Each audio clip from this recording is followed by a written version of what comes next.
Salam sehat, jumpa lagi dalam Misbah Kehidupan. Pohon pola hidup orang beriman Misbah Kehidupan kali ini akan mengingatkan tentang gagal fokus.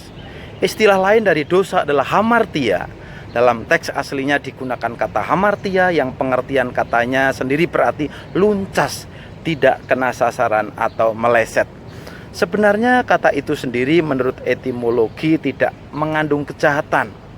Apa yang ada di tangan saya ini adalah gantungan kunci, tetapi ini juga bisa menjadi anak panah. Ibarat suatu target memanah atau menembak. Bila tembakan tidak mengenai pusat sasaran target, berarti meleset. Inilah hamartia itu. Hamartia terjadi karena gagal fokus atau tidak pernah latihan. Standar surga bagi orang percaya adalah setiap orang Kristen harus hidup kudus sebagaimana tertulis. Karena itu haruslah kamu sempurna sama seperti Bapamu yang di surga adalah sempurna. Matius 5 ayat 48. Apa bisa? Kalau Tuhan yang memerintah, why not? Maka ia juga yang akan memampukan. Motivasi dan karakter yang benar memampukan seseorang untuk mendengar dan melakukan firman Tuhan dengan tulus. Biasanya orang lebih banyak membicarakan sesuatu yang ia fokuskan. Beberapa waktu yang lalu, seorang motivator beken yang punya program khusus di TV harus berhadapan dengan seorang remaja yang mengaku bahwa dirinya adalah anak kandung dari motivator itu. Awalnya sih motivator ini mengelak dan berkata bahwa berita itu tidak benar. Lalu ia menantang remaja itu untuk tes DNA agar kebenarannya terungkap.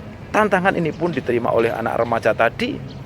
Dan belakangan ini diberitakan bahwa remaja ini adalah benar anak kandungnya.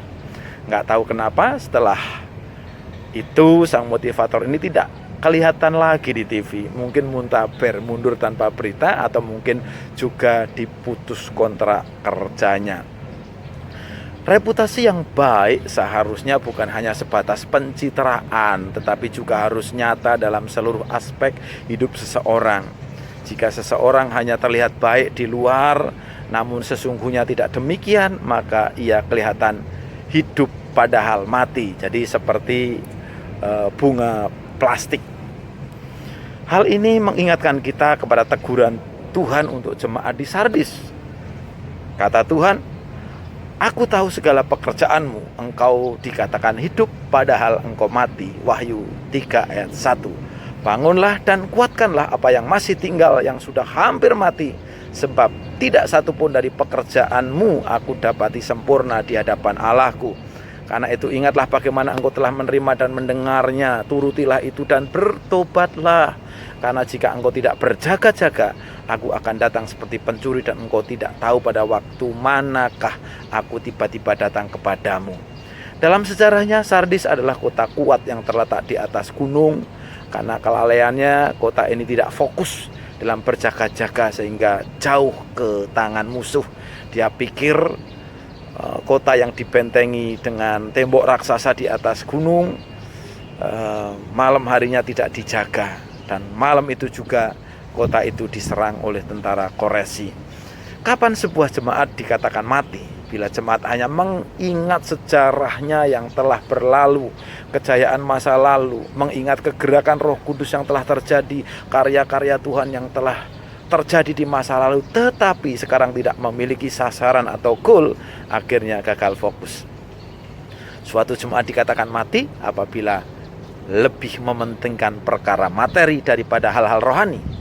Suatu jemaat dikatakan mati jika mementingkan pekerjaan Tuhan melebihi diri mementingkan Tuhan.